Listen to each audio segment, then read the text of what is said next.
How's it going, everybody? Welcome back to another video about the Marvel Rivals character designs, where I show my lovely boyfriend, me, all the character designs and costumes and stuff in Marvel Rivals. Once again, he is a comic artist and an art teacher, and I've had a blast listening to him talk about all the character designs and art techniques and stuff about these costumes, and I hope you have too. Today, we're doing Doctor Strange. the Sorcerer Supreme himself. The Doctor is in the house. The Doctor is in the house. Here's his default costume. All right, that is pretty cool. That's not even a thing. That's just pretty cool. The end. No, but what I was caught off with at first is his collar, which was always kind of big and bombastic, even in some of these old comic books. Because I've seen a few. Not really read a lot of them, but I've seen the art style. Mm-hmm. So they always went big with the cape, and that is such a fun design element, which is also interesting because usually the bigness of the cape extended to the back side of it too. But because they have to do a competitive game, they can't do like a cape that's 5 miles long like they can do in the comic that opens up to other dimensions. Actually, there is a gameplay purpose to him being built like a brick shithouse with a massive cape and broad shoulders and the big collar. He's a tank. He's meant to take up a lot of space visually and be a big target. I actually just started playing Marvel's Midnight Suns, and first off, after playing Rivals, hearing Doctor Strange not voiced by Liam O'Brien is very jarring. But second, Doctor Strange is skinny in that one. He looks like a wizard nerd, like you would expect, and not like this. Yeah, this Doctor Strange goes to the gym. Which, what I meant about the size of the cape, though, is like when you're doing comics, you stylize a lot. So, like I said, the cape could literally extend and open a new dimension, which is kind of the whole thing of his character, is like different planes of existence and the occult. So, I like that they kept some of that style element by just really emphasizing the top part of the collar. And then it's still a huge cape, but it's just a huge cape by Marvel rival standards, Mm-hmm. So, like, that hugeness of the cape doesn't really stick out compared to the other character designs. And, again, it's not ultimately so gigantic that it's going to get in the way of the play style. That's what I was kind of saying. So they could still have that big flowiness, but using the collar instead as the visual element. That makes sense. And then I gotta see what else he's got going on. Casting spells left and right. The gold on that item on his chest, which I think is supposed to be an item, but it might just be decorative. I think that's the Eye of Agamotto. I'm not sure. Yeah, I think it is too. But the fact that they have gold accents, and then this is like saturated gold. It's like super, super bright compared to the more subtle gold accents on the rest of the costume. And it's animated too, which is a fun little feature. Spin! Yeah, and he's got like a nice V shape in the undergarment too, which is kind of a fun way to accent his body shape while still having that big cape on there.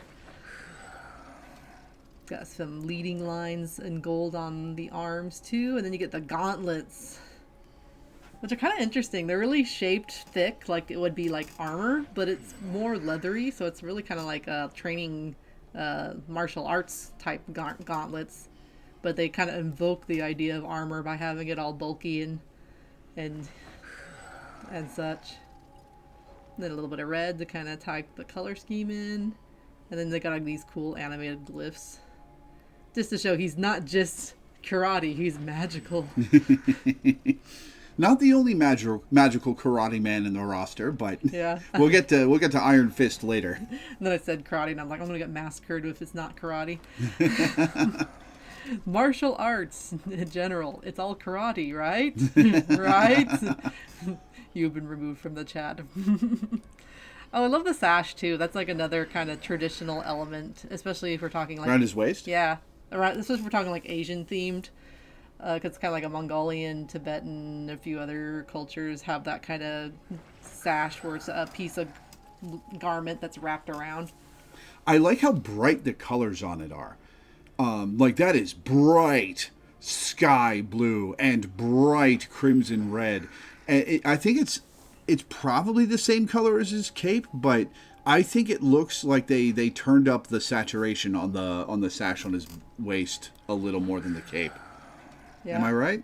I think the cape just has a bit more orange accents on the top to kind of represent more light. So by comparison, that's probably looking more red because that part of the body is going to be in shadow a bit. So they're not going to put those kind of painted on accents, which I think he has on his cape. A lot like the Hulk had some painted on accents. Oh, those are beautiful, beautiful brush strokes. We love to see it.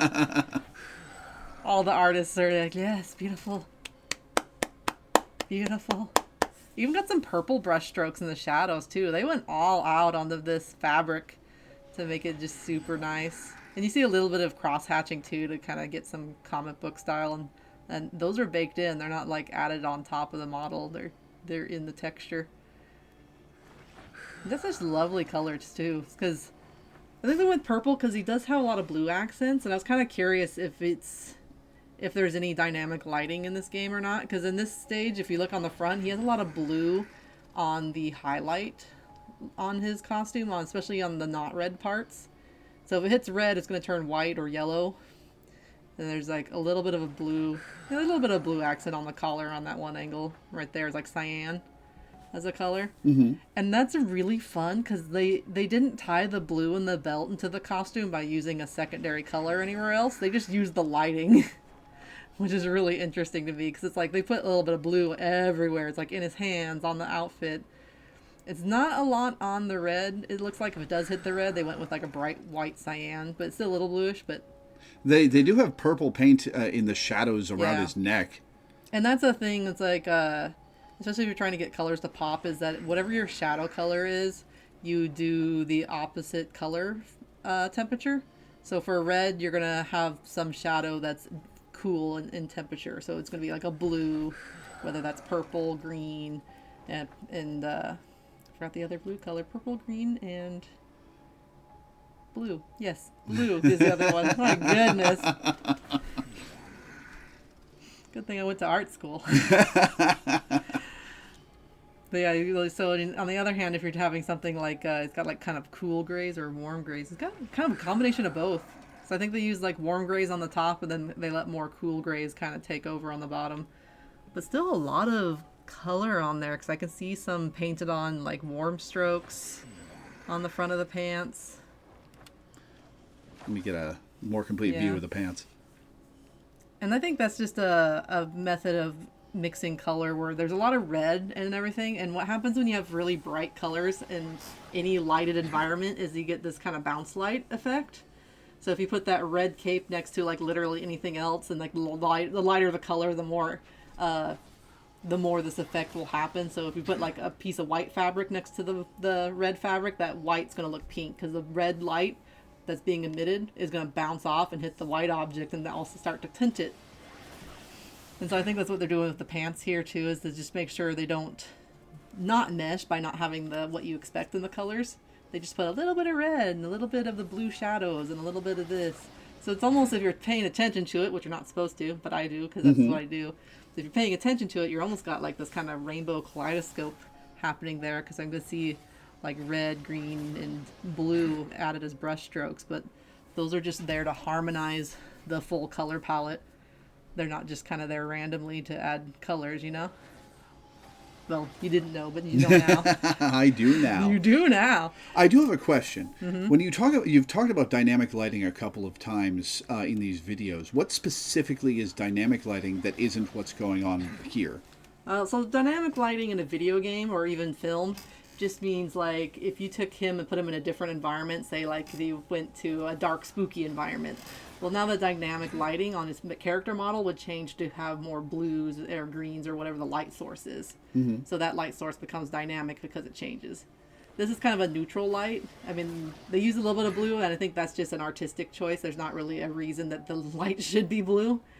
And they might have two light sources for this kind of like splash art model, which is a common thing to do in art because you'll say have like a regular light for your main light, but then to make the opposite side of your character pop, the part that's in shadow, you put what's called a rim light, which is usually a different color because you don't want it to get confused for the main light source, and it could be like a candle, a night light, or it could be nothing. You don't even have to explain it. It just has to be there.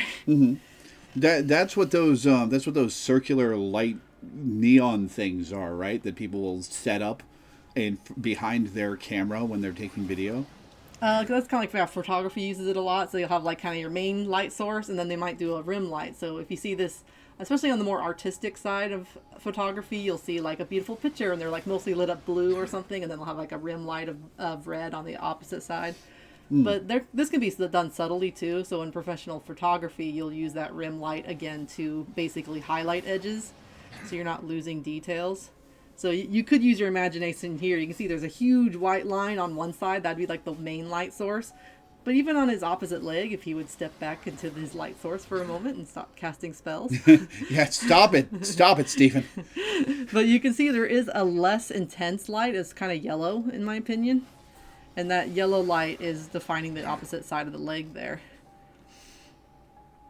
But you can tell, like, and that white might be, I'm not sure if they went pure white, because pure white's a little, usually when you're using it for color, it's like too stark, and then it makes the image feel unrealistic. So I think if you were to color pick that, it might be slightly blue tinted, but I'm not 100% sure on that. It is comic book, so they could have just went stark white, because you can cheat in comics and be stylized and do beautiful paint strokes, because we love to see the paintbrush and bristles.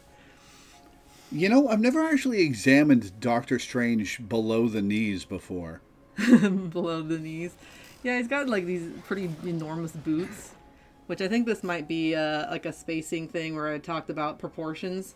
So we kind of have like this really dense proportion with the red. It's kind of, I wish he would quit moving so I can measure. No, go full screen. I was going to say it's about, I would say that one's about the medium-sized one, and then underneath that, the legs and torso is the large proportion, and then the boots are kind of the small one. But the boots might be the medium one. But they're definitely like the 1, 2, 3 proportions, which is a character design way of balancing your character. And they did a thing like all that details right on his chest with all the doodads and the hands and the movement. So it's like high density, then low density, and then like the legs are pretty much no density at all. There's a little bit of detail. So you go like, 1, 2, 3 again.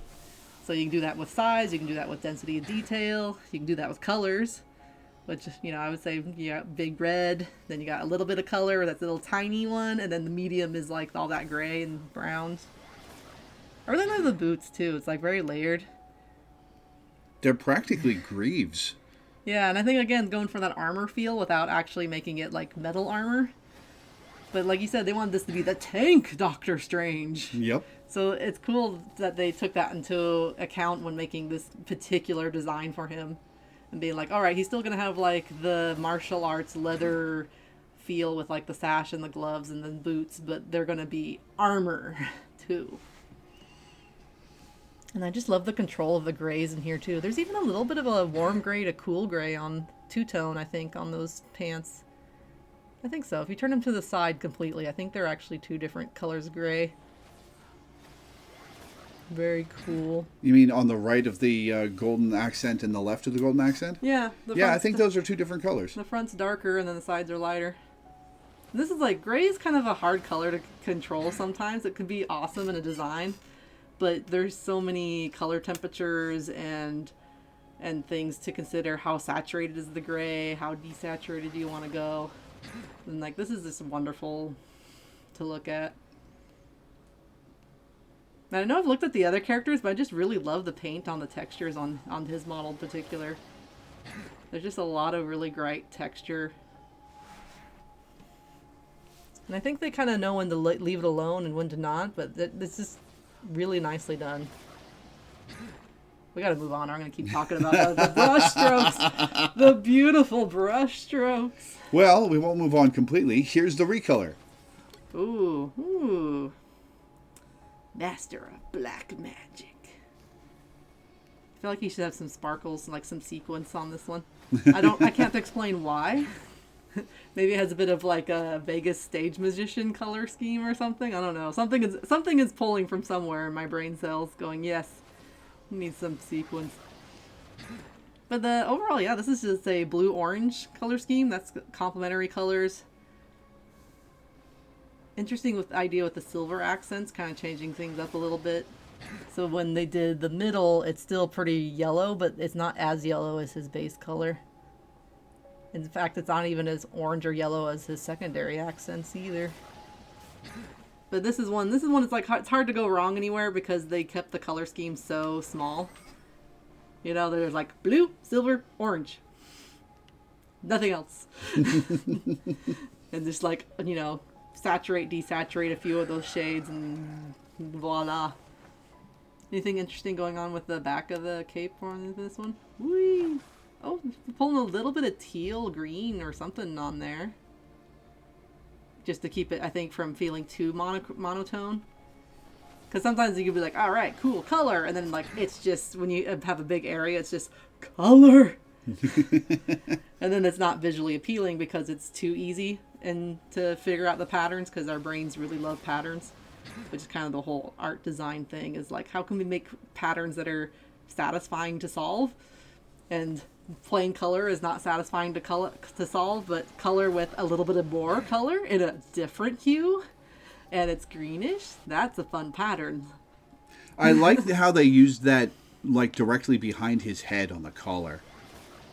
Yeah. It's very subtle, but it's there, and I like how they did it. Mm-hmm. All right, so that's the recolor.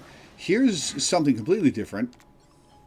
A cosmic sorcerer supreme From space. Space. I feel like I'm looking in the wrong spot because immediately I'm looking at whatever doodads are happening on his boots. They're like these, it's like a cut-in, but it's not. And then it's got wings. Explain. It's also got like the future, you know, crown. Oh, his boots are armor with cloth over it. That's weird. Oh, I see it now. Yeah, it's got like a metal inside and then like kind of a cloth outside. That's weird. You know, it's kind of like buying our electronics nowadays. You got to put a sticker on something to personalize it because they all just come in gray or black. Are you calling me out? I just put a sticker on the back of my Switch 2 of a Tinkaton holding a dead Corviknight. It's not your fault they made all the switches black, okay? We're like, what happened to our neon colors? They're like, they're there. They're just on the inside where you can't see them. The collar is an interesting solution to the whole cape dilemma because it's like one of his biggest character traits is just having that enormous cape. And they're just like, okay, but how do we make this Space Marine? Marvel 40K. It pretty much is, isn't it? I think my only complaint on this one is some of the stuff feels a little too plain. Because nothing seems to have quite a texture to it. Like, the metal is kind of metallic-y, but it's not really. It looks more plastic than metal. Yeah, like, the luster is too small. I think I would have liked this one if it just had, like, some really high contrast metal accents, like in some of the trim or somewhere. You know, keep it controlled so it's still designed, but not all over the place so that it always be too shiny. Like, the back of the pauldrons, I think, looks good. Like, there's a cool shine to it. And the spikiness is pretty cool. Mm-hmm. I also think it's kind of an Art Deco thing going on back here with which, if you're not too familiar with art history, Art Deco is kind of the, oh my gosh, the future is here. Let's make everything fast and cool and geometric. But in the standards of the 1920s. Yeah, but in the standards of the 1920s. So it had to be classy too. But some of the ideas of that kind of design work was to be like futuristic for the time period. So it's an interesting idea to apply. And it's been used a lot too in a lot of instances where we need something to look classy and designed and futury. Art Deco every time. Mm-hmm. And it's just interesting because a lot of these movements run at the same time. So like Art Nouveau sounds like the anti to that. It's like nature and flowing lines and stuff. But they're all happening around the same time period. Just different design philosophies. But I do really like the way those pauldrons shape. I really like the horns on the back too. Like that looks cool. This outfit looks a lot cooler from the back than it does from the front. It's still pretty cool, but it could have been, I think, a little better. It's just a little too gray. Like, what if they made that like metallic, like bronzy red or something for his gray clothes instead? Or I don't know. It just needs a little more punch. Yeah. I think I've seen this costume on somebody, like in person in a game I've been in, like twice in the entire time I've been playing this game. Yeah. I do like what they did with the face, though, is because this feels like old man who has seen too much shit. That I think they nailed. Yeah, I think in general, overall, it's pretty good. It's not the worst, but it's kind of mid. Kind of mid to upper, because it's still a Marvel's design, the Rivals design, but as far as like seeing what they've done previously, this one feels a little unfinished from its true potential. All right, up next we have Asgardian Doctor Strange. Ooh. Now this is fun. I like the title, God of Magic. And this does feel very magical, very fantasy. I'm thinking of the weird skin we saw the other one with Cloak and Dagger, where it was a fantasy elf. Except this one feels like it actually nailed the assignment. Yeah. This is the only other Doctor Strange costume I have unlocked because it was part of a battle pass, and it's the one I use or would use if I ever played him. If you ever played him, you should play him. He looks cool. Oh man, I really love the hair color swish too. Like it didn't need to be there, but I feel like it adds like a bit of age to the character. I mean, he has white streaks in his hair to begin with, but this feels really rugged and fun, and the yellow streak is just like an extra punch of color. Which is, I think, was a pretty good idea, because he has kind of a green eye thing, but it's kind of matching with the other lime green accents, so, you know, it's not supposed to, like, be, like, boosh, too much color. It matches the Sanctum Sanctorum symbol on his belt. Yeah, so that bright yellow, I think, just really brings your attention to his face and lets you kind of rest up there and enjoy the view. And then, I love this, what they did here. There's these gold accents and then sort of like a kind of white gold pewter accent. It's kind of greenish a little bit. That's lovely, because then you get the advantage of trimming everything in this wonderful metallic color that's shiny, but you don't get gold overload, which I love painting gold, but sometimes if you make everything gold, it's just like too much shiny. Unless, like, you know, your whole armor is like one color gold and then it kind of meshes again, but you can go too crazy with the trim sometimes and then it's too busy. This is a way to let that trim blend in with the white accents and still have that kind of metallic color. And then the gray. Oh, I love the pattern on the undershirt too. That was a really good design too, because you have like there is a trim, but the texture on the cape is pretty smooth. And so then you can go like high density detail again. Which I think they did pretty good. If you look, it's like gray shirt, high density. The big gold accent's kind of like medium density, because this is a scale issue thing where you got small scale for the shirt and then medium scale. You make the same pattern, but the scale is just bigger. Mm-hmm. And then we get up to the cape, and then like there's some kind of feathery accent, but that one's like huge scale. Those are really big. So again, we have that 1, 2, 3, right? The cape's a little plain, but yeah, there's like kind of a big poster area on that one part of the cape, which is kind of interesting considering how flowy and shapy a lot of the other stuff is. I think they could have done like maybe to go with the Nordic theme of him being Asgardian, they could have maybe did just a little bit of the Celtic knotwork or something. Not too dense, but like kind of like they did with the pauldrons. But considering how great the rest of the outfit is, it's not that big of a deal breaker for me. Let's take a look at the lower half, because I've kind of been describing everything up top, because he is a very top-heavy character. Mm-hmm. I mean, I even love the flowy sleeves on his shirt. They kind of left them open, again, kind of invoking more of a old-school medieval style. Blue is an interesting choice on the pants. It matches with all the other colors, because I think what they did is they picked a really desaturated blue, so even though everything is very warm, the desaturated blue makes sure it doesn't kind of pop out of place with the rest of the color scheme. It's really nice though, because it creates two sections, so you have like, you know, a top section with all the white and the gray, and then like the bottom section with the blue. It's the only spot I can see that has that blue on it. And the blue goes very well with the gold of the greaves.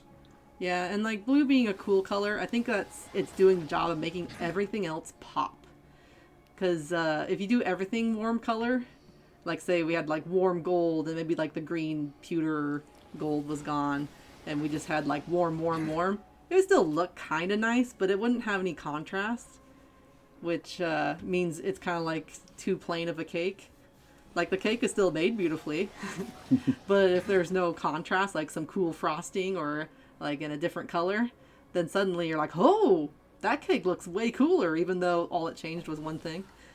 And so that's a principle of contrast in elements, which is what that blue is kind of doing for this design. I love that. I really like this one a lot. Also, I'm a very make everything bright artist, so when I have designs like this that really rely on low saturated colors, because it's mostly like gray and then the pewter gold, and then like the only saturated colors are like the green and the yellow. I'm madly jealous because I can never seem to nail this style down. I try, and then I'm like, no, it needs to be more saturated, and then it still looks nice when I'm done, but I'm just like, no, I failed again. I failed successfully. And then the boots are kind of neat too because they're doing again some higher density detail, and that's just a balance thing because we have like the huge top, all that texture in the middle, nothing on the legs, and then we gotta have to have a counterweight to all that detail on top. So that counterweight comes out in the boots and putting in all that kind of gold, bronzy, which is kind of cool too. They're doing a saturation thing with the gold too. I mentioned it on the top because there's 2 shades of gold, but that yellow gold actually turns to bronze gold at the belt and stays bronze gold on the bottom, which I think is because they don't use a lot of like realistic shading in this game. So what they're doing instead is they'll do desaturated colors as we get down. Because when you're a standing upright human being, you tend to cast a shadow kind of on yourself. Mm-hmm. So anything kind of like lower on your body tends to be shaded and tends to be less bright. So that bronze gold is clearly supposed to be the same as the brighter gold, but they're using what our perception of real life is going to do to convince us that, everything is just right here. Oh man, there's just a great texture on that chest piece too. And then every time I look a little bit closer, I notice like another little detail, like they put some fish scale on his, underneath his arm on the pauldron. You can kind of see a little bit of it there. Yep. That's just such a little hint. They didn't even need that, and that just adds to the whole character costume of medieval. This is what the player sees. Yeah. The player is not going to see that fish scale armor, but it's cool, so they put it in. Yeah. And they really do the 9 yards for the character designs because they think of like, okay, what other little details we could do? Like I just noticed on the gauntlets, there's the knotwork. I mean, they had the idea of it in a few places, but this is one where I can see that actually is interweaving on the hands. If only he would position himself in a way you could see it. Let's see if the... Because you can definitely see it on the back of his hand. I can see a few crisscrossing elements. And I guess they kind of evoke the idea of it on the pants with the detail too, but they don't go like 100% because they want light density there. I don't know. This one's really good. This is S tier. I think I talked through all of it, but I'm just like, this one I really like. Yeah, I figured you would. I probably should have saved this one for last. Yeah, me and my like loving fantasy stuff. So I'm like, yes, that's the good one. Get away with your Space Marines. All the 40K players go, oh. You guys are wonderful too. Keep up the good work. All right, number 5. This one's from the MCU. Apparently at the end of Doctor Strange in the Multiverse of Madness, which I have not seen, Doctor Strange is trapped in some other dimension, so he astral projects into the corpse of an alternate universe Doctor Strange that appeared on his lawn at the start of the movie. I have seen the movie, but only once.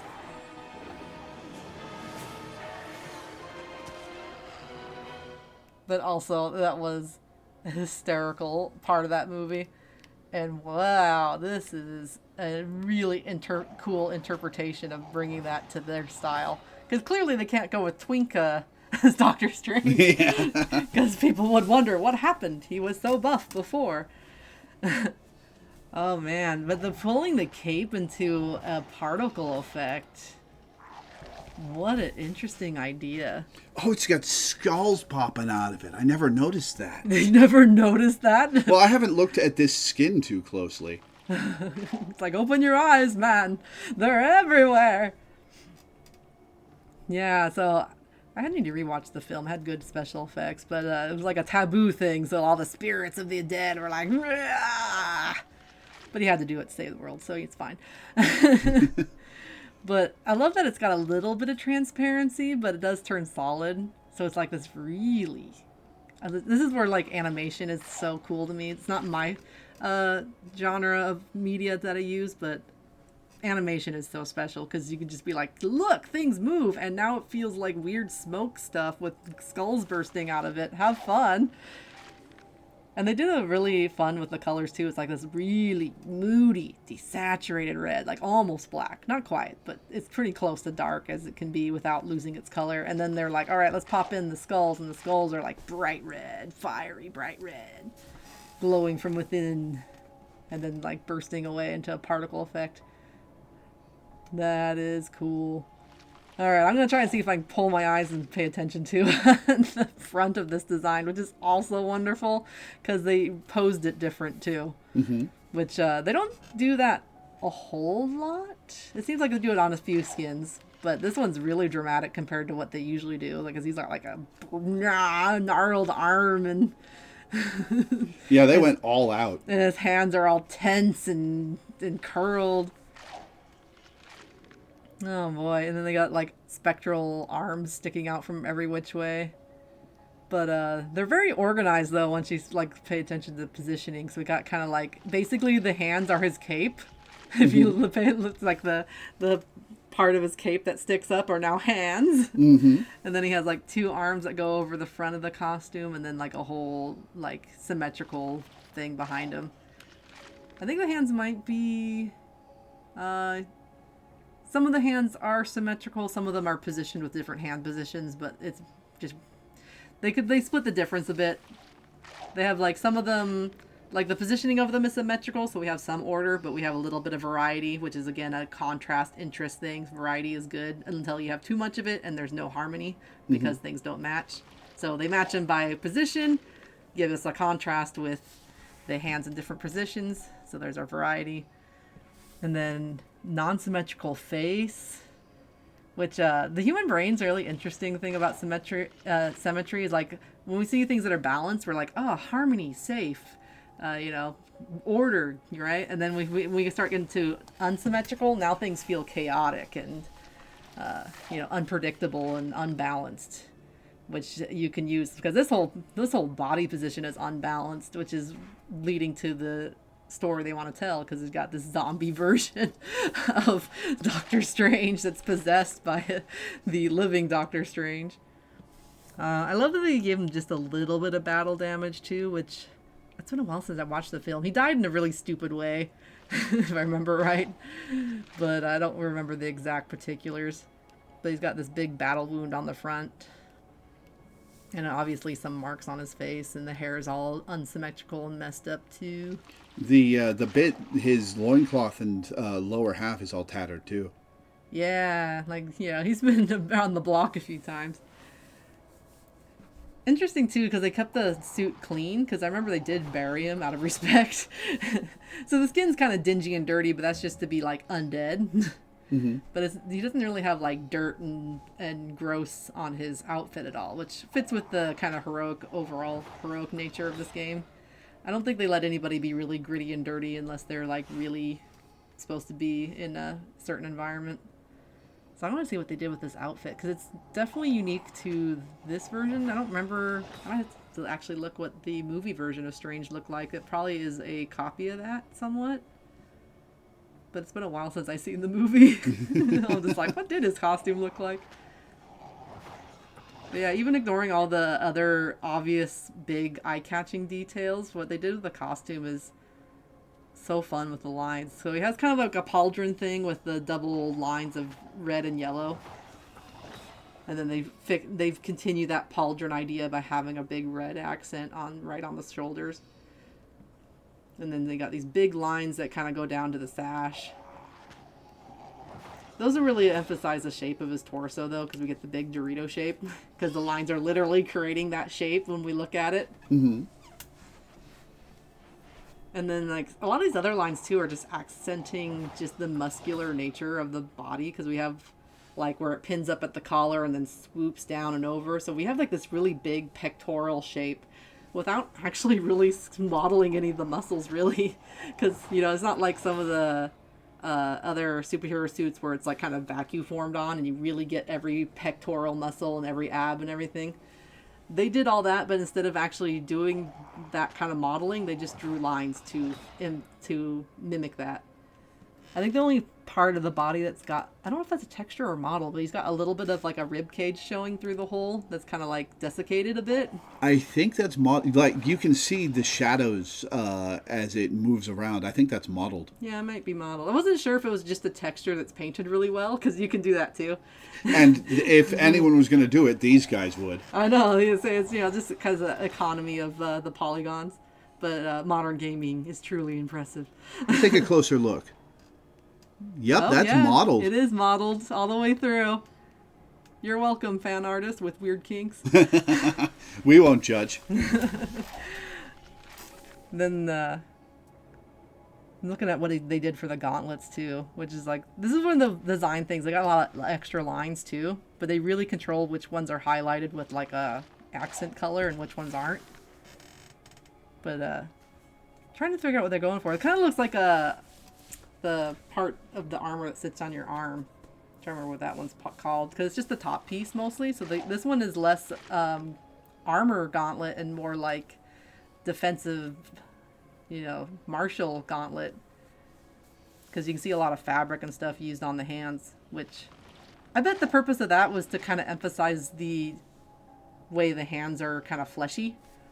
Mm-hmm. And if they covered it up like they did in his regular design, it would look too bulky, and they want to be like corpse, right? So to get that effect, they had to pick a different solution so that you could actually see the wrist and how skinny and deformed the hands are. Because that's the thing, when you add more armor and you bulk stuff up, you do lose the body in there sometimes, which can be a good thing if that's what you want, because then you can play with shape and form and be like, he's an actual brick shape now, beware. But on the downside, we'll get to the thing later. Yeah, okay. But the downside of that is you lose some of the subtleness of, like, say, the way the wrist and the hand are attached. So now that they've debulked the gauntlet, they can show like how it's curved and not in a good position for a living person. And then let's see, we got the sash, which is a lovely kind of gray color, kind of goes with the gold. It's the same color family. I think it might actually be the same hue, just desaturated. What's going on with the legs? Let's look at that. They kept it simple. Yeah, kept it simple. Yeah, kept it simple so that the details don't get too much. I like the detail on the boots. Yeah, the zigzag. Yeah, that's kind of a fun idea there. That's kind of a pattern thing, which there's not too terribly many pattern areas, but there's a little bit of them. They got the boots is kind of like a nice rhythm because it's ordered. So the pattern that is on the boots is like 1 2 1 2 1 2. And then we get a little bit of texture on the red sash. There's another kind of pattern created in that red area where the arm's connected to the body, and it's kind of like, I think it's like 3 pieces? 4? 3. Yeah, 3 pieces. 4, I guess, if you count the blue section. But I'm just looking at the red for like that pattern or high pattern areas. And then we have the chests, because the chest has like that kind of trapezoid shape that's kind of turned upside down with a point on one part of it, and then like kind of these lines that swish out across the pecs. But they don't accent those ones, because if they did, it'd be way too busy. But if you zoom out for a minute, if you kind of notice where that high detail is, it's kind of like the chest's high detail, bit of high detail on where the arms connect, and then high detail on the boots as far as like where we're talking textures are happening. And that's just me ignoring the fact that he has a mutilated face, the battle scars and stuff, because those are different enough that we recognize those as like a visual point of interest, because they're like, oh wait, He's got a big hole in his chest. That's not supposed to be there, you know. So we noticed that just by the context of what we're visually seeing. And I love the tatterness. That's just a nice little cherry on top to really sell the zombie version of him. This is still really a cool outfit, just without the zombiness. Yeah, looking at this in detail, I kind of want to have a version of this skin that's not zombie. Yeah, like a cleaned up, composed Doctor Strange with this skin would be cool. maybe they will one day. Who knows? But yeah, this is, and I love that there's a little bit of movement with all the stuff hanging off the belt, because there's kind of like these two long ribbons. There's like the tabard, the side of the, maybe the side of a tunic. And they all kind of move, so it's like a little bit of like nice movement when he moves back and forth. So he's got highly animated on the top and the back, and a little bit of fun movement there. Which you're gonna have to find an animator to talk about that in detail. I know a tiny bit about animation, but not that much. But I do know that what they did is very nice. Good job, animation team. All right, last skin. Only one more? Only one They more need to for make Doctor some Strange. more. This guy is awesome. They may have put out some more by the time we reach the end and cycle back to do a video on all the ones we missed. I will say, I guess on the plus side, they've all been bangers so far. So, you know, no lemons in this group. Yeah, I think the Galactic Doctor Strange is a little weak, like you said, but Yeah, it's weak, but it's not unserviceable. Like, I don't feel offended when I see it. I just don't feel excited. yeah. Well, this is a costume I really want. It's the Chinese New Year skin for Doctor Strange. More animation! Boy, they really wanted this to feel cool. All fun.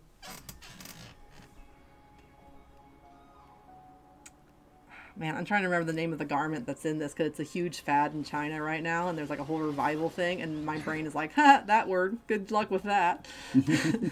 Anyway, someone will know it, and it's really awesome, and there's like a whole genre of this style of robes with the whole Chinese sorcery and stuff. So this is a really fun take, especially since this character has kind of courted the whole aesthetics of Asia for a long time.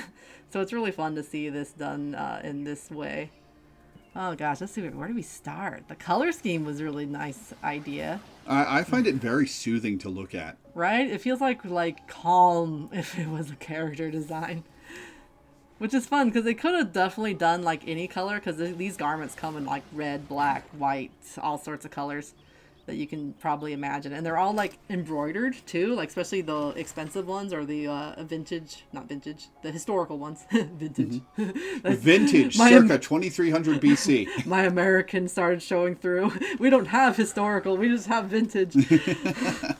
But no, they're like embroidered, so they have like a lot of this detail in the garment itself. And they're still knocking it out of the park design-wise, because they're like, okay, this has to be covered in like cool embroidery, right? Because that's the style of the garment. Mm-hmm. But they pick colors, and there's just a lovely texture on that. The colors are all like kind of muted a bit, but they're still saturated. So they kind of picked like, not quite middle of the road, but they didn't go like totally no color, but they didn't go like punch it up super bright like they do with a lot of their costumes. They held back there on like the swirls on the top so that they could punch up colors in other spots. Because if you do everything saturated, you get kind of a nothing burger, because nothing will punch out. So like they're like, all right, let's mute all the blues. They'll have a little bit of punchiness in a few areas, and wherever they can have a shine, if you turn him on his sleeve in a certain directions, there's like a little bit of a shine, like a satin shine. Mm-hmm. Turn him this way. This way? Yeah, this way. Oh, you had it there. Turn it again. A little more. A little more. You see a little bit there, but turn it a little more. A little more. I'm going to touch the controller. Keep turning. He keeps turning. Well, tell him to stop. Turn. I don't want to see his back. Turn him on the front. There's right there. Stop. Stop, Stephen. He'll go back to that position in a sec. There, you can see the shine on his sleeve by his armpit that's like cyan colored. We did it. We made it there. But that is like a very satin material shine. And you can see how saturated that blue is compared to the other ones. Like the blue did feel saturated, right? It felt like that's bright blue on the costume, but if you're an artist, you're like, okay, that's not the brightest blue ever. It's got a little bit of desaturation in it, so when they do that effect on it, it punches it up higher. And we get this really cool material effect. And there's a lot of material on this costume. Because we have more like, the red is more like the general texture they've used on a lot of their costumes. It's just supposed to be kind of like a fabric matte comic book material. That's what I'm going to call it. Comic book material. It's comic book red. But even that's punched to like a kind of, it's still a bright red, but it's a desaturated red, so that when they put the red accents on his jewelry, on his head, those bright red, those are punchy. Mm-hmm. And red's a warm color, and we got this like majority cool, and then we punch down the red accents that he does have. So those are like super bright red. They remind me the bright red for Lucky Red for like the festivals and things, which is good for Chinese New Year, because that's what you do, is you give money envelopes. And then the orange. An orange is that is like a red orange, so you're still matching with the red color you're already using. And they keep some gold accents. Very clever though. There's no silver accents, so you don't have to clash with any like blue grays or anything with all that warm coloring. They just like color match all the blues. Kind of, it's either blue or blue green. Every blue is going to be that shade, and then all the reds are going to be like red orange, which are going to tie in on the front shirt that he has. And then the only bright red is jewelry as a pop color. And that's a thing you can only do if you really control your color schemes, because if they just went red, blue, those ornaments on his hair and earrings wouldn't pop anymore. And then I think bringing the blue-green in was an idea to tie in the green of the gem on his chest. Yeah, that I love the whole costume, but the more I look at it, the more the Eye of Agamotto on his chest pops in a way that, like, it doesn't match anything else on his costume, which really draws the eye to it. Mm-hmm. It's very unique and important as a design element. But it doesn't clash. Yeah. Like, I would say if that was like a random gem, I'd say green is maybe a little too daring. But since we know it's like an important character element to his character, it's like an actually object that he's supposed to have, is important to him, then that makes, that really an awesome design choice.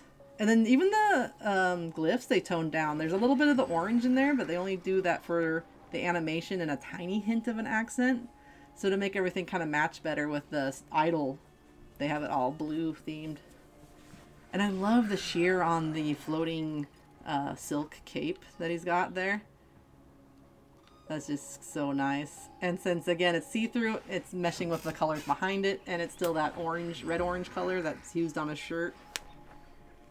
So just kind of a fun, really subtle way to tie some line into the rest of the costume, because it follows the pauldrons, the curves. If I ever pick up Doctor Strange and play him seriously, I'm getting this costume. It's so good. And then like someone probably studied a lot of reference images for getting this right, because there's just such nice little details like the tassels on the front, like stuff that really is the type of visual vocabulary and fashions that you're going to see out in the Asia place. I forgot what I was going to say. The Asia place. I couldn't try to decide if I wanted to say, because I wanted to say Eastern, but for some reason my brain mixed it up with Western. I'm like, no. We've got to go West. We've got to go West. This is the limits of American education. All right, I want to zoom out just a bit and take a look at the whole ensemble, because they're, like I was talking a little bit about the type of lines that are in this costume, and they really love lines because they add a lot of outlining and details to the costumes. I have to say, the boots, my least favorite part of this ensemble. We'll get to the boots in a second. But what I was looking at, he does move around a lot though. What I was looking at as a design element is that compared to a lot of the other costumes where the heroes have like these kind of straight lines and they're like going in V shapes and points and stuff, For this one, they went the other direction. All the lines are quite a lot of them are round, so they're invoking more circles as an idea than they are like triangles or squares. So we have like circular waves. We have circles on the belt. Like the little belt is made out of ovals and circles, which is then just reiterated with the detail work. And then even the tabard that goes downward, it's rounded and kind of circular. It's got some folds in it. Mm-hmm. And, the sleeves are the long sleeves. They're round. So, like, they really went all out to have a harmony of roundness throughout the entire design. There's a few edge cases, like the tips of the pauldrons are more of like a triangle thing. But that's just a contrast thing. It's like having, again, your cake is too much the same. So you have all this harmony and all the round shapes, and then where they want to break apart from that, they do that in really nice areas. Like, I'd also like to point out, even I know this. I'm no expert on Chinese fashion, but if you see old Chinese paintings of people with similar clothing to this, you'll have the pointed pauldron-esque parts of the shoulder pieces, won't you? Or am I thinking of something else? It might depend on dynasty, because there's a few different dynasties of fashions. Of course. And stuff. Like I said, I'm not an expert on Chinese fashion, but I do recognize that design element from at least some historical Chinese art. Yeah, and that's a part of area I need to work more on, but I tried to take world history and they canceled it due to lack of enrollment, so it's not my fault. I tried. But I have seen it a lot in game design. I don't know if sometimes there's two different ways that can get into popularity. One is like theater, especially Chinese theater and opera. So some of the stuff we associate with fashions is actually just popular due to shorthand in the opera scene. Mm-hmm. And the other of it is historical. But usually when you're looking at real historical fashions, whether that it be Chinese or European or whatever, and you actually look at them, you're like, things are a lot goofier than you would think based on the way we interpret them nowadays. Because there were some really interesting ideas, and then people, like artists, go, no, that would just be too goofy. And then we kind of change it, whether it's for like theater plays or movies and such. So then we start getting shorthands that we think of as historical, like medieval with the tunic and the tights and stuff that you see like a Robin Hood character.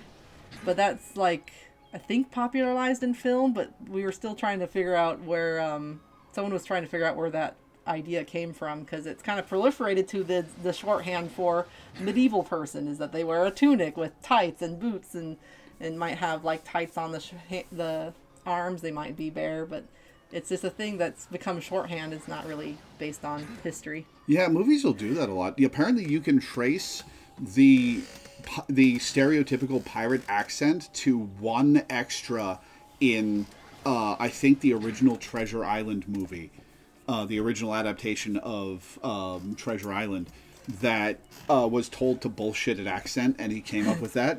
Yeah. And it stuck hard in the public consciousness. Oh, man. Everything about Caribbean pirates is fake, because even the fashions are based on an illustrator's idea of, like, he was drawing a lot of military drawings of, like, Spanish militia, and he's just like, man, that would look way cooler on pirates, so I'm just going to draw the pirates like that now. Didn't they wear, like, medieval beanies and such? They wore, like, stocking caps and stuff that you'd expect for someone on, like, a crab fishing boat to wear. It was, like, very modern looking compared to what you would think. So, yeah, just, like, little beanie. Yeah. Instead of, your tricorns. Make your pirates accurate. Hashtag. Hey, the tricorns rule, so... They do, and that's why we have made-up pirates, and we went way off course. But, yeah, this style is, like, a huge resurgence right now in, like, popular media, and I love it because everything I see from like people dressing up in the hanfu, I remembered it. Hey, hanfu style. I'm not sure if that's how it's pronounced, but it's HANFU. And if you look up some images, it is just some of the most beautiful flowing garments ever, and I love looking at it because everything does feel like a wizard to me. So it's a really appropriate design idea for Strange. And gosh, I just realized when he moves, his sleeves are like wings. Yep. I wonder if they're, since it's Chinese New Year, if they're doing like some of the different zodiac animals in the designs. I guess I'll have to pay attention if I see any more. No, the Chinese New Year skins are pretty uniformly dragon themed. Like Squirrel Girl's got one. Moon Knight has one. Mantis has one. Yeah. They're all pretty much Chinese dragon themed. All right. Well, yeah. Well, Eastern dragons are more conglomerate animals than what we think of for the Western idea. So, like feathers and stuff probably might not be out of the place. But I'm not going to quote me on that one. I just know, it's funny because it's translated in English as dragon, but they're like entirely different beasts than English dragon, really. It's like its own mythology and culture and stuff. And they're sick. I love them. Mm-hmm. Yeah, so I did say I'd get back to the boots, so before I run away. What's funny to me is the little drawstring things. They kind of remind me of the covers on, like, pots, the little fabric covers where you tie with a string. I don't know why, or if that was intentional, but that's what my brain is going to. And I think they tried to do the ponytail, but I'm not sure. I think they either just wanted to keep it a little toned down to go with the Marvel rival style, or if they committed to being more pointy, if it would look better, because I think it's supposed to be the pointy shoe thing, kind of like the pauldrons. But they didn't quite commit, so it just looks like the tip of the toe got pushed up. It's like, needs to be more pointy. I think I wouldn't have been able to resist to put like one of the cyan blue accents on the very tip of the shoe. I think that would look nice, to be honest. Because there's no of the little like cyan blue down at the bottom, and I think just a little taste, just a boop. Not a lot, just a boop. Mm-hmm. I think that would have tied the boots better with the rest of the outfit, but this is still super awesome. Did I look at the cape on the back any? I was just really drawn with the front. You did not focus on it. I did not. Oh, I love the long hair. Yeah, the hair is great. I for the cape, I like the subtle dragon scale pattern. Ooh, yeah, it does have a little pattern to it. I think I'd like that pattern a bit more if it had like a little bit of like a specular shine like the satin parts do, like just little hints of little scale shines when the light hits it. Mm-hmm. I think that could have been a neat, but still really nice. And the lighting on all the models are always so pretty because I'm seeing like little hints of like a little bit of yellow on that sleeve, and then there's like this huge like cyan side light, rim light or something not going on. It's really nice. It makes everything... This is my favorite thing. I keep saying it's my favorite thing. Everything's my favorite. But I really love the designs on this game just because they committed to making it look like stylized comic books in a way that I don't think we've really seen before from probably any game, really. But there's a very illustrative quality to the way things are lit, the way things are stylized, that makes it feel like if you could position this model and post them in like a comic panel or something, you would be like, yeah, that looks like a full color comic panel. The first time I saw something like this was actually in Street Fighter 4, where it's the textures are laughably low resolution by today's standards because it was an Xbox 360 game, but everything is painted. Every character model is, rather than trying to be realistic, it's a painting.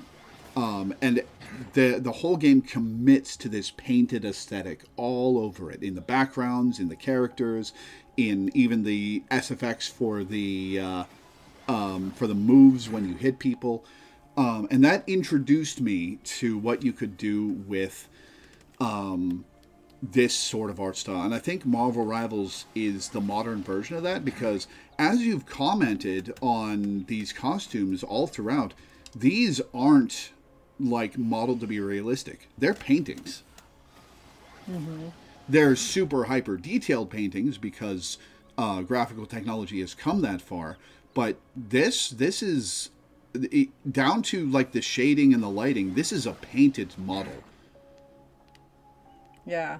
And like they do put a lot of detail in the front of these characters because they want the players to come in and be like, look how sweet this dude looks. I'm going to like pick them to go kill other people. Win. So of course you want like cool animations and you want it to feel pleasing.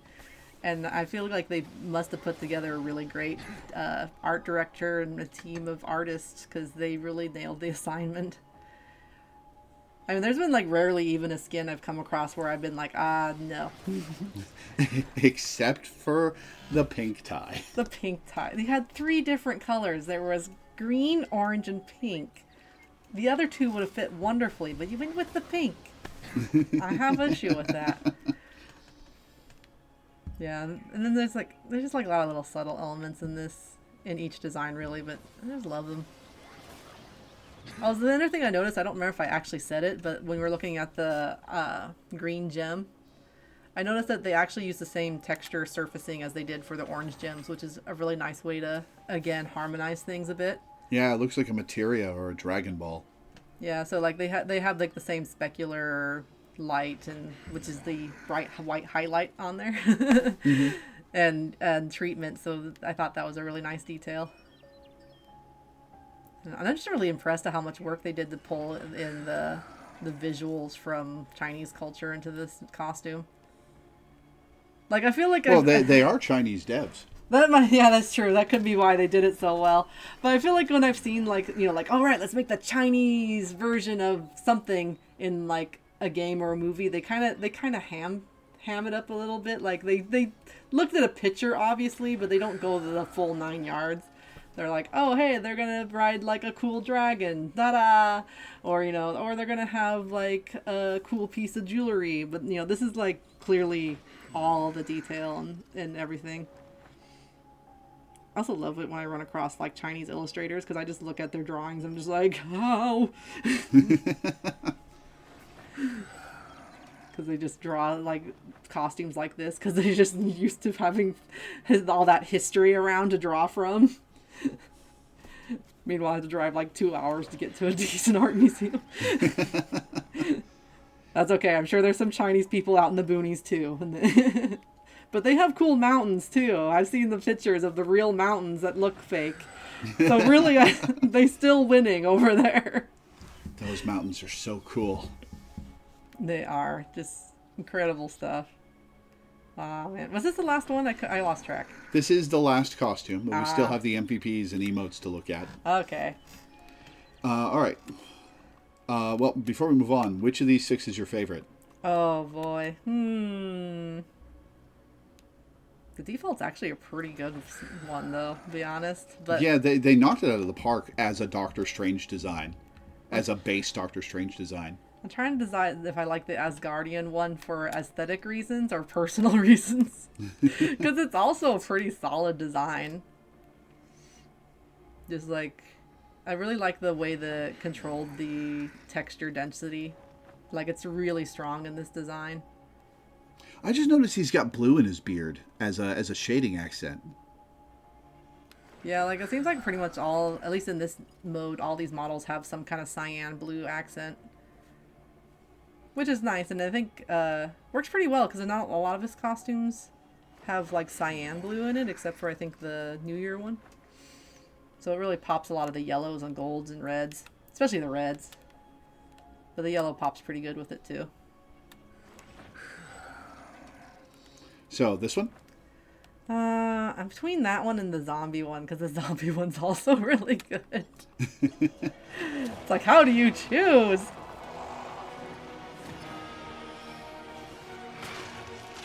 This one has a huge animation in front of it.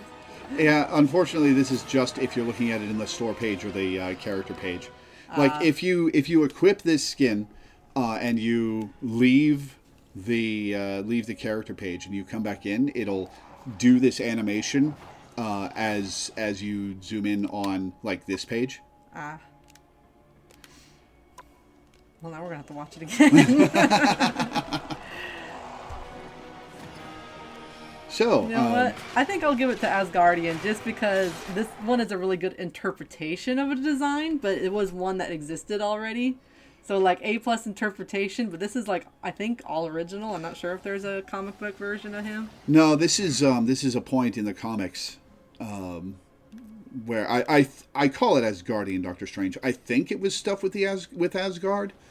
I'm not entirely sure. But well, it says it first appears in Doctor Strange 2015 384. Yeah. There you go. Now you can look it up. Yep. That's a cool thing. All these costumes have attribution to where they first appear. The comic run and the issue number. For example, this says it appears in Doctor Strange 2015 number 384. This says appears in Doctor Strange in the Multiverse of Madness 2022. And this says first appears in Marvel Rivals Season 1 because it's an original skin. Very nice. But yeah, MVPs.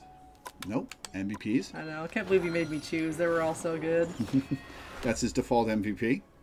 That's kind of cute. It has a two-finger thing, which wasn't really evident in his idle animations, but maybe he uses it in-game. Here's the Asgardian Doctor Strange MVP. You're just going to keep calling him that. Ooh. I like the transition of dark to illustration there. That was kind of cool transition. I think maybe the little animation up till that point is a little underwhelming, but I like that brief flash to black. It makes it feel kind of like forbidden magics are happening. See, like you're gonna die now. Okay. Yep. All right, here's Galactic Doctor Strange. Ah, he's into Satanism. Oh, you know, if he had the orange arms as part of his costume, I think his costume would be elevated immediately. Oh yeah. They should have just did that. Could you imagine if he just had that floating around him, like spectral orange arms? Yeah, that would be cool. Ah, that would have been such a necessary pop of color. Is this one of the things where, like, someone did the design on paper and then they put it in the game and they're like, no, that's not the way I designed it. The design concept art was so much better. I do like the idea of putting it in space, and that's a pretty nice illustration. Probably nicer than the other one, because the other one was just kind of generic background. This one has, like, place. Maybe that's why those two people play the skin. They're just like, space! I need to see my MVP! All right, here's Zombie Doctor Strange. Ew. Beautiful. Ah, that was nice. I like that they like highlight the grossness of it because, you know, people who are going to pick zombie are clearly horror fans. Mm-hmm. And this kind of nails the whole thing. Ooh, I really like the coloring on this too. It's going to repeat over and over, isn't it? Yeah. But that Slash illustration, they have like a lot of color on the focus and light, and then it's like fades off to just blue-gray on the edges. Mm-hmm. Very cool. That also has a bit of that flash in it too, but it's not as prominent. I think it's a nice accent, but for some reason it really sticks out in the the Asgardian one, as you call him. And finally, we have the Rising Dragon.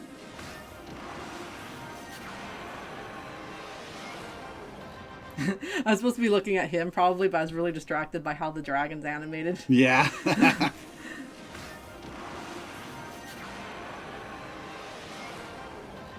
Very nice and smooth. The dragon almost feels like a ribbon of like 2D texture, but it's really satisfying to watch. Because clearly they're not going to model like a whole dragon just for this. I could be wrong though, maybe they did. Yeah. And he's on the lotus flower and stuff, like again using a lot of elements of mysticism and such to sell the idea. Just really nice. I just like how committed it was to the culture on this one. And it is an interesting cultural thing because if this was an American dev team being designed by white people, this would feel a little off, having like Doctor Strange or Squirrel Girl having a Chinese New Year skin. But this is made by Chinese people, the Chinese artists, Chinese designers. So they're interpreting this character through the lens of their own culture, and I think that's fascinating. Yeah, I think of like this is a really from our viewpoint, just of being in America, is that the whole Red Scare thing really threw people off. So there have not been very positive depictions of Chinese culture or Chinese people in lots and lots of movies and cartoons and things. Mm-hmm. Many of which you cannot watch anymore for good reason. So. Yeah. That's part of the reason why I get really excited, because there is really interesting cultural stuff, and I've always been interested in different cultures, and I love to see it when it's actually represented in an earnest way. outside of the country that it's from. But Yeah. we're getting more global, so a lot of games are becoming more cognizant of that. You can tell that in a lot of modern games where they have whole teams dedicated to this idea. You know, where before they would just release something for local and then it would go international and then there'd be like a whole lost kind of translation and culture. But it's a cool world that we live in now.